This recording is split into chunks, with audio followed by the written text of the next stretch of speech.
Hello students, आज हमारा जो नेक्स्ट टॉपिक है फॉरेन पॉलिसी का। उसके पिछले वीडियो में हमने डिस्कस किया था कि जो विदेश नीति है उससे क्या अभिप्राय है, विदेश नीति के जो प्रमुख सिद्धांत हैं, विदेश नीति के प्रमुख लक्ष्य और विदेश नीति को प्रभावित करने वाले जो कारक होते हैं। तो उसके जो भारतीय विदेश नीति है, जब 1947 में इंडिया जो है एक इंडिपेंडेंट स्टेट बना, तो कोई भी देश जब वो अपने राष्ट्र के हितों को प्राप्त करना चाहता है, उस राष्ट्रीय हित में उसकी सुरक्षा है, सेना है, साथ के साथ सोशल वेलफेयर से रिलेटेड है, वो अपना एक डेवलपमेंट भी चाहता है, तो वो अपने इंटरनेशनल लेवल के ऊपर अदर कंट्रीज के साथ वो अपने रिलेशन को बढ़ाता है। तो उस रिलेशन से जो उसके साथ जो संबंध स्थापित करता है, उसके संबंधों को प्रभावित करने वाले जो कारक होते हैं, कोई भी देश है उस देश के आंतरिक कारक होते हैं कुछ, और कुछ बाह्य कारक होते हैं। तो पिछले वीडियो में हमने जो भारतीय विदेश नीति के जो आंतरिक कारक थे उनके बारे में डिस्कस किया।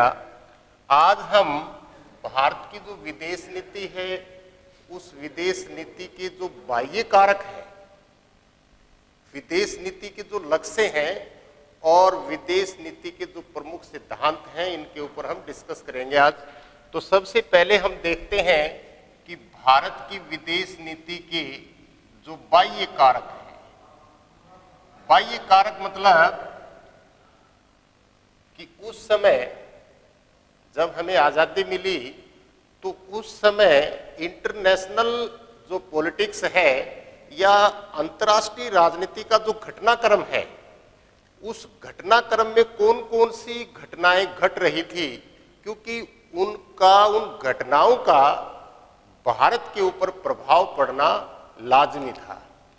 तो वो हम देखते हैं कि सबसे पहले जब भारत 1947 में इंडिपेंडेंट स्टेट बना, तो उस समय वर्ल्ड के अंदर दो सुपर पावर यानी कि दो महाशक्तियां, एक तो था यूएसए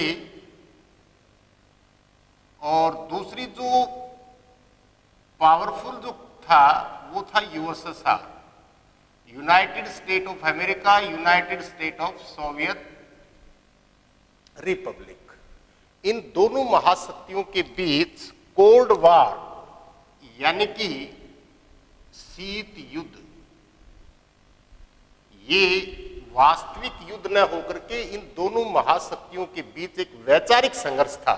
और उस वैचारिक संघर्ष में ये वर्ल्ड के ऊपर अपना एक उस विचारधारा के आधार पर पूरे वर्ल्ड के अंदर अपना वर्चस्व जो है, अपनी हेगेमनी, एक प्रकार से अपना दबदबा कायम करना चाहती थी, और अपने समर्थक जो राष्ट्र हैं, अपना जो गुट है उसको बढ़ाना चाहती थी।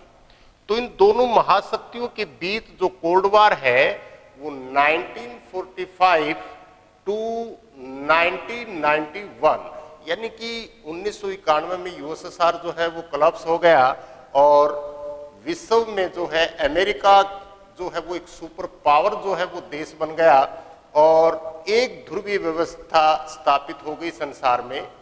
तो उस शीत युद्ध का प्रभाव भी हमारे ऊपर पड़े बिना नहीं रहना था। तो अब देखो, अपने देश के जो प्रथम प्राइम मिनिस्टर थे पंडित जवाहरलाल नेहरू, जब तक ये जिंदा रहे विदेश विभाग इन्होंने अपने पास रखा, क्योंकि इनकी इंटरनेशनल पॉलिटिक्स के ऊपर, विदेश नीति के ऊपर अच्छी पकड़ थी। तो सबसे पहले इन्होंने ये देखा कि भी कौन से घटनाक्रम घट रहे हैं वर्ल्ड के अंदर। अब भारत जो है, हालांकि जो नाटो एक जो सैनिक संगठन था, यूएसए ने 1949 के अंदर नाटो की स्थापना की थी, नॉर्थ अटलांटिक ट्रीटी ऑर्गेनाइजेशन, एक सैनिक संगठन था, और उसका प्रत्युत्तर में जवाब देने के लिए वार्सा पैक्ट,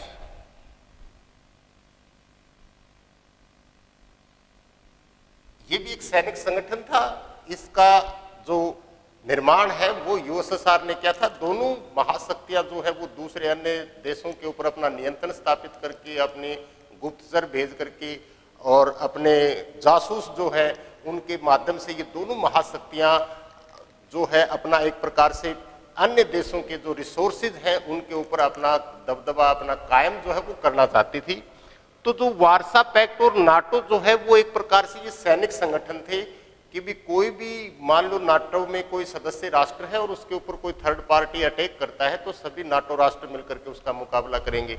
उसका जवाब देने के लिए ऐसा ही वार्सा पैक्ट में यूएसएसआर के द्वारा किया गया।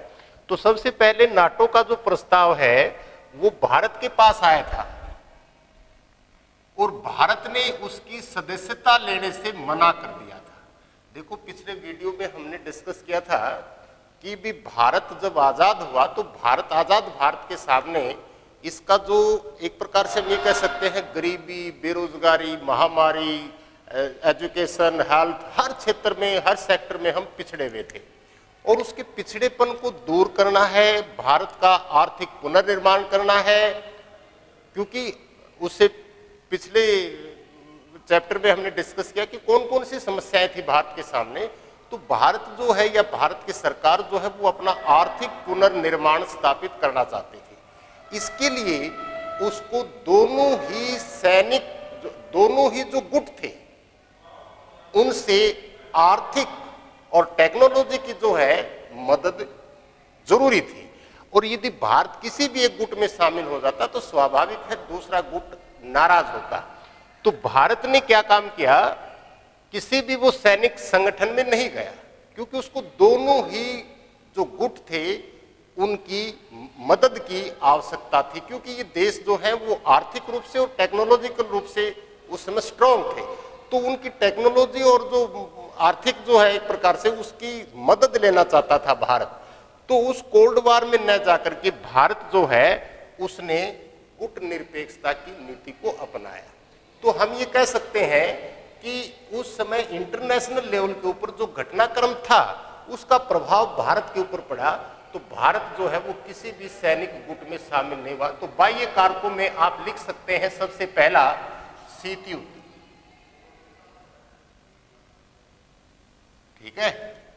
दूसरा जो कारक था वो था अफ्रीका एशियाई देशों का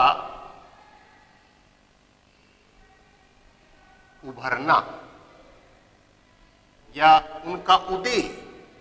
आपको पता है, आपने 10th क्लास में पढ़ा था कि सेकेंड वर्ल्ड वॉर के बाद अफ्रीका और एशिया, लातिन अमेरिका के बहुत से देशों को आजादी मिली थी। यानी कि ये सारे के सारे नव स्वतंत्र राष्ट्र थे।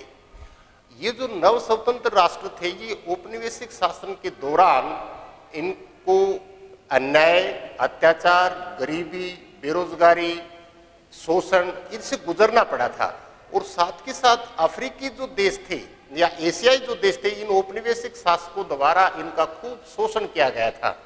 और ये सभी देश, इन देशों के अंदर कुछ सामाजिक असमानताएं भी थी। जैसे आप देखते हो अफ्रीका के अंदर रंग भेद, या और एशियाई देशों के अंदर जो सामाजिक जो एक प्रकार से जो पायदान था, एक प्रकार से जो तुलना की जाती थी छोटे और बड़े और के बीच में जो भेदभाव था, ये उस भेदभाव के भी शिकार रहे थे ये देश। और औपनिवेशिक सरकारों के भी अधीन इनका खूब शोषण किया गया था। तो ये जो देश थे, इन देशों के जो इंटरेस्ट जो थे वो एक प्रकार से कॉमन थे। वो मतलब कॉमन मतलब क्या है कि ये सभी देश उन औपनिवेशिक ताकतों का जो शोषण जो है उसको झेल चुके थे और इनको नई नई आजादी मिली थी। और उस आजादी के बाद जो है ये अपनी राजनीतिक स्वतंत्रता नहीं खोना चाहते थे। क्योंकि देखो ये किसी भी एक गुट में शामिल होते तो मैंने आपको पिछले वीडियो में बताया था कि भाई ये एक प्रकार से राजनीतिक इनके अंदर अस्थिरता होती या ये महाशक्तियां इन देशों के आंतरिक मामलों में इंटरफेयर करती, हस्तक्षेप करती और फिर एक प्रकार से पॉलिटिकल अनस्टेबिलिटी भी होती वहाँ और इनका शोषण भी होता। तो ये देश जो है वो अपनी स्वतंत्रता को नहीं खोना चाहते थे, अपनी स्वतंत्रता को बरकरार रखना चाहते थे। क्योंकि एशिया और अफ्रीका के देशों के लोगों के जो इंटरेस्ट जो थे, उनके जो हित थे, वो कॉमन थे। वो सभी रंग भेद, अन्याय, अत्याचार, शोषण, उपनिवेशवाद, इन सब का वो शिकार थे। इसलिए वो अपनी आजादी को नहीं खोना चाहते थे। वो अपने उन कॉमन इंटरेस्ट के आधार पर ये सभी देश जो है, ये नॉन अलाइनमेंट जो मूवमेंट है, जो गुट निरपेक्ष जो आंदोलन जो है, या गुट निरपेक्ष जो सिद्धांत जो है, या संगठन जो है, वो सारे के सारे देश जो है वो इन गुट निरपेक्ष जो देश है इनके मतलब संपर्क में आए। तो इस प्रकार हम देखते हैं कि जो अफ्रीकी एशियाई देशों का जो उभरता हुआ जो उदय है, या उनका जो उदय हुआ है, या इनको जो आज़ादी मिली है, ये उस महाशक्तियों के चंगुल में नहीं फंसना चाहती थी। इसलिए ये जो है वो गुट निरपेक्ष देशों के संपर्क में आए। यहाँ पर थोड़ा सा मैं आपको बता देता हूँ, जो गुट निरपेक्ष आंदोलन के जो जनक हैं, जैसे ये अलग अलग देशों के लीडर थे, तो उनमें सबसे पहले आप नाम लिख सकते हैं भारत के पंडित जवाहरलाल नेहरू,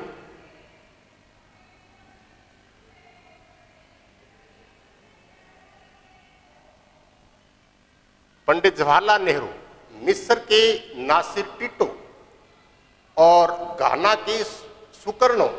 ये जो है Pandit Jawaharlal Nehru, Marshal Tito, Sukarno, और ये जो है गुट निरपेक्ष आंदोलन के जनक माने जाते हैं। तो इस प्रकार हम देख सकते हैं कि इनका प्रभाव भी भारत के ऊपर पड़ना स्वाभाविक था। तीसरा जो कारण है वो है विश्व शांति।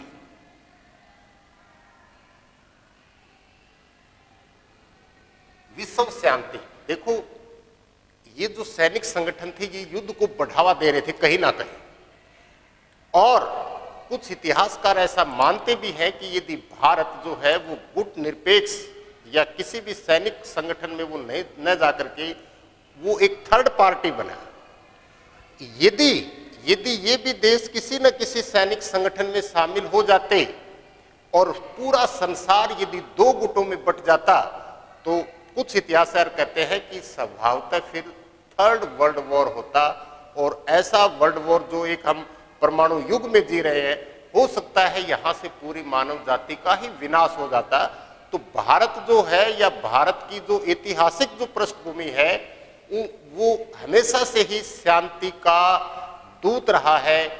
आज तक अपने इंडिया ने इतिहास में हम देखते हैं किसी भी देश के ऊपर अटैक नहीं किया है, उसकी जमीन को कब्जाने का प्रयास नहीं किया है, और भारत के जितने भी ऋषि मुनि महात्मा जो भी हुए या संत जो भी हुए, उन सभी ने जियो और जीने दो का सिद्धांत जो है वो दिया है संसार को।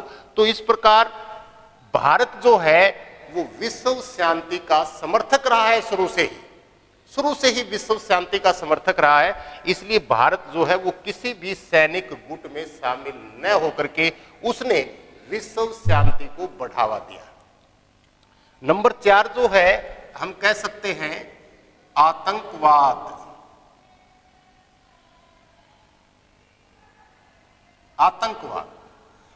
देखो ये जो आतंकवादी जो घटनाएं हैं, इससे कोई एक देश ही नहीं बल्कि पूरा वर्ल्ड, पूरा संसार जो है वो आतंकवादी जो घटनाएं जो हैं, या जो निर्दोष लोगों की जो हत्याएं होती हैं, या जो एक प्रकार से जो बड़े जनसंहार जो होता है, तो इससे संसार के सभी देश ग्रसित हैं।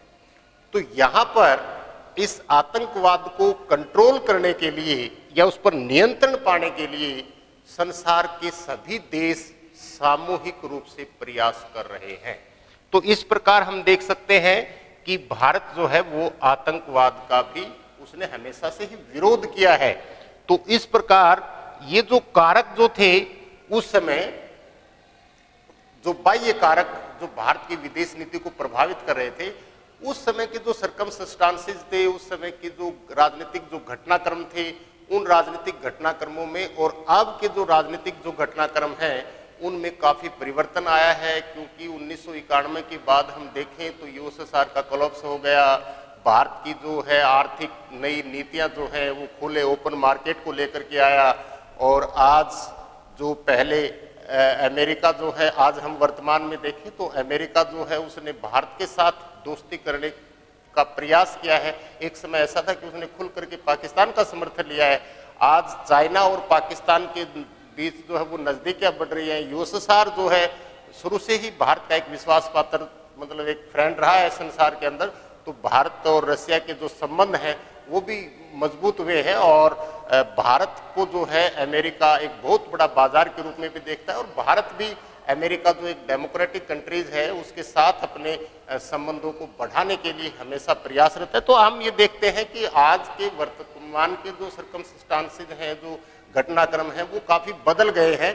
तो इस प्रकार हम देख सकते हैं कि उस समय जो भारतीय विदेश नीति के जो बाह्य कारक थे जो उसको प्रभावित कर रहे थे वो कौन कौन से थे। तो हमने भारत की विदेश नीति के बाह्य और आंतरिक दोनों कारणों पर चर्चा की। अब देखो जो भारत की जो विदेश नीति है, भारत की विदेश नीति के लक्ष्य, या हम ये कह सकते हैं कि भारत की जो विदेश नीति है उसकी विशेषताएं, उसके लक्ष्य या उसके उद्देश्य कौन कौन से हैं, या जो भारत की जो विदेश नीति है, जो विदेश नीति का निर्माण हुआ है उसके क्या लक्ष्य थे, उसके क्या उद्देश्य हैं। तो सबसे पहले हम जो उसके लक्ष्य हैं उनमें हम सबसे पहले देखते हैं, वैसे तो भारत की विदेश नीति के बहुत से ऐसे लक्ष्य हैं लेकिन उसके कुछ प्रमुख जो उसकी जो आदर्श हैं, प्रमुख जो उसकी विशेषताएं हैं, उनके ऊपर थोड़ा थोड़ा हम चर्चा कर लेते हैं। तो सबसे पहले भारत की जो विदेश नीति का जो लक्ष्य है वो है विश्व शांति। विश्व शांति दूसरा है, विश्व शांति के साथ साथ दूसरा जो है उसका लक्ष्य, दूसरा लक्ष्य है कि ये उपनिवेशवाद, रंग भेद, साम्राज्यवाद, ये इसका विरोध करती है। देखो उपनिवेशवाद यानी कि भारत जो है, जो इसका एक स्वतंत्रता संग्राम आंदोलन का जो इतिहास है, यदि हम उसको पढ़ते हैं तो भारत ने सिर्फ अपने ही देश की आजादी के लिए प्रयास नहीं किया, बल्कि इसने एशिया और अफ्रीका के ऐसे बहुत से देश हैं जिनको आजादी दिलाने में एक महत्वपूर्ण भूमिका निभाई है।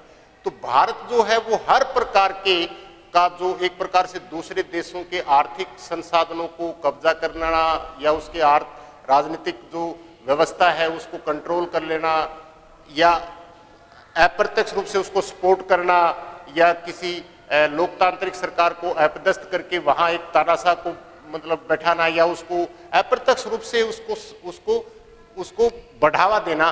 तो हर प्रकार से भारत जो है वो उपनिवेशवाद का विरोध करता है। इसी प्रकार रंग भेद, भारत जो है वो चमड़ी के आधार पर या जाति के आधार पर जितने भी भेदभाव हैं, आपने देखा हो कि अफ्रीका के अंदर जो रंग भेद की जो नीति थी, गोरे और काले के बीच जो भेदभाव था, उस भेदभाव में जो सबसे ज़्यादा प्रायोरिटी जो है वो वाइट्स पर्सन को मिलती थी, ब्लैक पर्सन्स को ऐसी नहीं मिलती थी। वो एजुकेशन के मामले में, गवर्नमेंट जॉब जो है उसके बारे में या सार्वजनिक स्थल जो है उनके हर जगह उनको अपमानित होना पड़ता था। जैसे उनका जो जिस बस में वो यात्रा करते हैं उनके लिए सीट्स अलग होती थी, डिब्बे अलग होते थे, आने जाने की सीढ़ियाँ जो है वो अलग होती थी, रेस्टोरेंट, खाना, होटल वगैरह हर जगह उनके साथ जो है वो भेदभाव होता था। और आपको पता है कि उस रंग भेद की नीति के खिलाफ महात्मा गांधी ने अफ्रीका के अंदर 22 वर्ष जो अफ्रीका में रहे वो उसके खिलाफ जो है आवाज उठाई थी। तो भारत चमड़ी के आधार पर जो भी भेदभाव है उन सभी भेदभावों का विरोध करता है और साम्राज्यवाद यानी कि जो अपनी सीमाओं का जो विस्तार करता है या वो कमजोर राष्ट्र को अपने अधीन करता है। तो भारत जो है वो उपनिवेशवाद, रंग भेद, साम्राज्यवाद हर तरीके का वो विरोध करता है और वो संसार के किसी भी देश में ऐसा होता है तो उसके खिलाफ उसने आवाज उठाई है या उसको सहयोग किया है। विश्व शांति में हम देखते हैं कि कई बार भारत ने अपनी आर्मी जो है वो यूएन के माध्यम से संसार के अंदर अपनी शांति स्थापित कायम करने की अपनी आर्मी भी भेजी है। तीसरा जो है इसके अंदर वो है शस्त्रीकरण का विरोध और निशस्त्रीकरण का समर्थक रहा है भारत। देखो, हर प्रकार से भारत शुरू से ही कहता आया है कि भाई आज पूरा संसार जो है वो बारूद के ढेर पर बैठा है। एक छोटी सी भूल, छोटी सी चिंगारी जो है इस मानव जाति को एक बार नहीं 3 बार तबाह कर सकती है। तो भारत जो है वो शुरू से ही जितने भी संसार के अंदर जो हथियारों की जो होड़ है, जो प्रतिस्पर्धा है, उस होड़, उस प्रतिस्पर्धा का विरोध करता है और बोलता भी है ये कि भाई आप जो है वो पैसा जो हथियारों के ऊपर खर्च हो रहा है, यदि वो सोशल वेलफेयर के लिए या जन कल्याण के ऊपर वो खर्च किया जाए तो इस संसार से गरीबी जो है वो दूर की जा सकती है। तो भारत जो है वो शस्त्रीकरण का विरोध करता है, निशस्त्रीकरण का वो समर्थन करता है, हर प्रकार के हथियारों का वो जो प्रतिस्पर्धा है उस प्रतिस्पर्धा का भी विरोध करता है।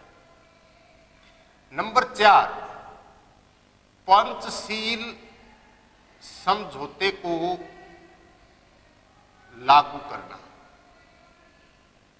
ये पंचशील जो समझौता है ये भारत और चीन के बीच 1954 एक समझौता हुआ था।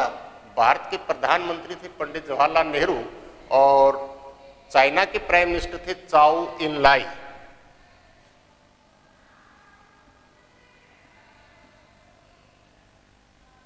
ये चाइना के प्राइम मिनिस्टर थे चाओ इन लाई और भारत के प्राइम मिनिस्टर थे पंडित जवाहरलाल नेहरू।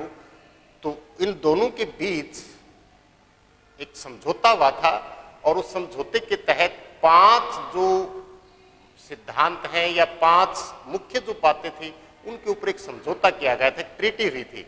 जैसे कि भाई भारत और चाइना जो है वो आपस के जो डिस्प्यूट है वो मिल बैठ करके सुलझाएंगे। कोई भी देश एक दूसरे देश के आंतरिक मामलों में हस्तक्षेप नहीं करेगा। तीसरा क्या था, आपसी हम व्यापार जो है उसको बढ़ावा देंगे। तो इस प्रकार 5 प्रमुख जो बिंदु थे उन बिंदुओं के ऊपर एक समझौता हुआ था और आपसी हम व्यापार को भी बढ़ावा देंगे, एक दूसरे देश के आंतरिक मामलों में इंटरफेयर नहीं करेंगे, युद्ध नहीं करेंगे। लेकिन भारत जो है वो हमेशा से ही पंचशील समझौते को लागू करने के लिए प्रयासरत रहा है। लेकिन चाइना ने, आपको पता है, 1962 में पंचशील समझौते की अवहेलना की थी। तो इस प्रकार हम देखते हैं कि भारत जो है उसकी जो विदेश नीति के जो प्रमुख लक्ष्य हैं, विश्व शांति है, उपनिवेशवाद का विरोध करता है, रंग भेद के खिलाफ जाता है, साम्राज्यवाद का विरोध करता है, निशस्त्रीकरण का वो समर्थन करता है, पंचशील समझौते को वो लागू करता है। और संसार के अंदर, संसार में देखो 5वां हम लक्ष्य देखते हैं तो इस विश्व शांति में ही इसको शामिल कर सकते हैं। जैसे यूएन की स्थापना की गई थी और यूएन की स्थापना में भारत ने मुख्य भूमिका निभाई है। उसके चार्टर बनाने में, जो यूएन का जो चार्टर है उसको चार्टर बनाने में भी इसमें भारत की मुख्य भूमिका रही है और हमेशा से ही भारत जो है वो यूएन का समर्थन करता आया है। तो इस प्रकार हम देखते हैं कि जो भारतीय जो विदेश नीति के जो प्रमुख जो इसके जो लक्ष्य हैं, उन लक्ष्यों में ये जो लक्ष्य है, थोड़ा सा मैं बताना भूल गया आपको, थोड़ा सा ये भी इसके अंदर है। जो भारतीय विदेश नीति के जो लक्ष्य हैं या उनके जो उद्देश्य हैं वो अपने जो नीति निर्देशक सिद्धांत हैं, नीति निर्देशक सिद्धांत जिनका वर्णन 36 से 51 तक किया गया है। तो भारतीय विदेश नीति के जो प्रमुख लक्ष्य हैं वो भारतीय संविधान के अनुच्छेद 51 में वर्णित किए गए हैं। तो इस प्रकार हम देखते हैं कि ये अपने लक्ष्य जो है, फिर इसी के साथ साथ हम देखते हैं आर्थिक स्वतंत्रता, आर्थिक पुनर्निर्माण और संसार के अंदर जितने भी जैसे जो भी झगड़े वगैरह हैं, समस्याएं हैं या जो उपनिवेशवाद, इसका विरोध करना। तो इस प्रकार भारतीय विदेश नीति के ये प्रमुख लक्ष्य हैं। इसके बाद है भारत की विदेश नीति के प्रमुख सिद्धांत। भारत की विदेश नीति के जो प्रमुख सिद्धांत हैं उन प्रमुख सिद्धांतों में, भारत की विदेश नीति के प्रमुख सिद्धांतों में सबसे पहला सिद्धांत है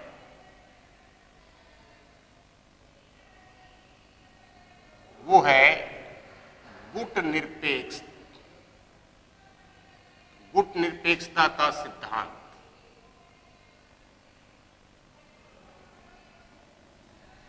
सबसे पहले हमने ये समझना है कि गुट निरपेक्षता से क्या अभिप्राय है। इसका मतलब ये नहीं कि किसी भी गुट में शामिल न होना।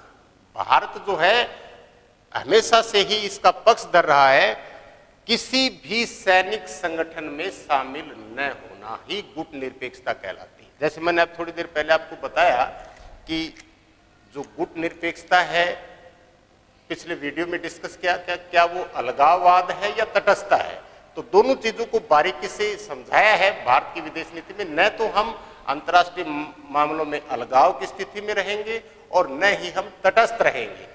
तो इस प्रकार किसी भी सैनिक गुट में शामिल न होना ही गुट निरपेक्षता कहलाती है।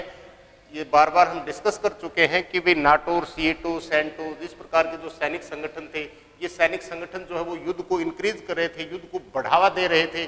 तो भारत किसी भी सैनिक गुट में शामिल नहीं होगा, चाहे वो यूएसएसआर है, चाहे वो यूएसए है, हम किसी भी सैनिक गुट में शामिल नहीं होंगे। तो इस प्रकार पहला जो सिद्धांत है गुट निरपेक्षता का। दूसरा जो सिद्धांत है वो है पंचशील। अभी थोड़ी देर पहले हमने इसके बारे में चर्चा की है। तीसरा जो सिद्धांत है जातीय रंग पर आधारित भेदभाव को समाप्त करना। जाति अथवा रंग पर आधारित भेदभाव को समाप्त करना।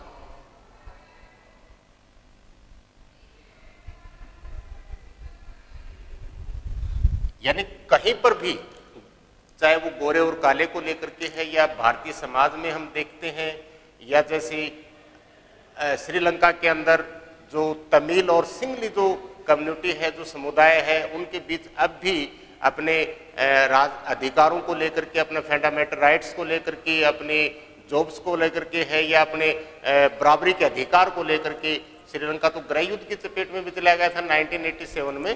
तो इस प्रकार हम देखते हैं कि भारत जो है वो जाति पर आधारित जो भी भेदभाव है, या रंग पर, या चमड़ी का जो रंग है उसके आधार पर जो भी भेदभाव है, हर प्रकार के भेदभाव का विरोध करता है। चौथा उसका सिद्धांत है, चौथा सिद्धांत है उसका साम्राज्यवाद का विरोध करना।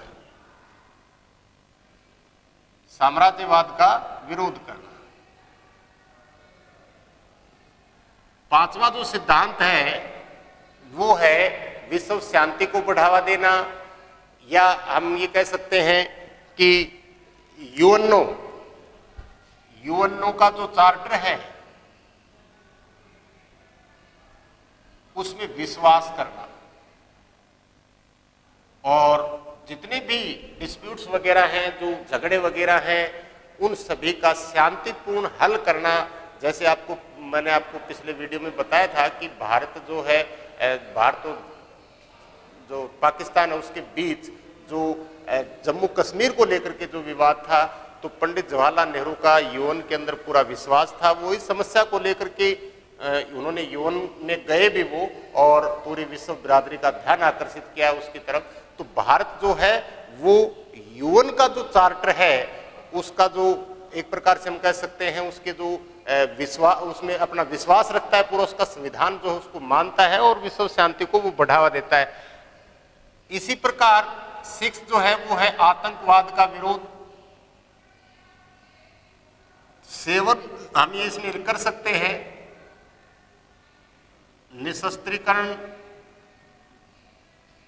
निशस्त्रीकरण का समर्थन करना, कि हथियारों की जो होड़ है, जो प्रतिस्पर्धा है, उस प्रतिस्पर्धा को समाप्त करना।